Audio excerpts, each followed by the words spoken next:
نماز the time ہے، میں وضو کیتا ہے، وضو دا طریقہ ٹھیک ہے، پانی ٹھیک ہے، پاک ہے پانی، اور پھر جناب کپڑے ٹھیک نے، پھر مصلی ٹھیک ہے، پھر جناب میری نیت ٹھیک ہے، پھر میں نیت ادا کیتی ہے، پھر میں سورہ حمد پڑھی ہے قرآن، پھر میں سورہ قدر پڑھی ہے، پھر میں رکوع کیتا ہے، پھر میں سجدے کیتے نے، اور پھر میں اٹھیا اگر 2 رکعتیں تھے، پھر اٹھ کے کھلو گیا، پھر حمد پڑھی ہے، پھر سورہ توحید پڑھی ہے، پھر میں رکوع کیتا ہے، پھر 2 سجدے کیتے نے، پھر میں سلام پڑھیا۔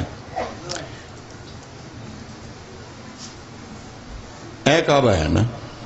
کعبہ کیڑے پاس ہے؟ سمت واڑی کدے کعبے دی؟ اے میں منہ ایڈے کر لیا، ہر شے میری ٹھیک ہے، وضو ٹھیک ہے، نماز دا وقت ٹھیک ہے، لباس ٹھیک ہے، مقدمات نماز پورے نے، منہ صرف ایڈے نہیں ہویا، منہ ایڈے ہو گیا،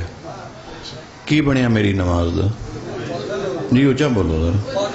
میں اپنی پوچھی ہے، میں تھوڑی تھوڑی پوچھی ہے، ذرا کھول کے فتویٰ دیو میرے خلاف۔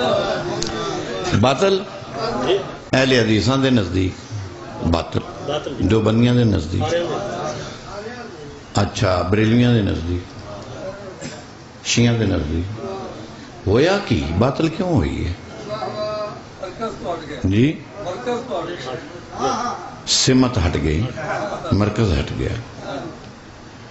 میں قیامت والے دن خنزیر دی شکل چٹھاں جے میں جھوٹ پیا بولدا ہاں تے ضد دا علاج کوئی نہیں، بندے دے سارے اعمال بھی ٹھیک ہون، پیغمبر غدیر تے آ گیا میرے بعد مرکز علی ہے، جدن تو مرکز اللہ منہ ہی پھیر لیا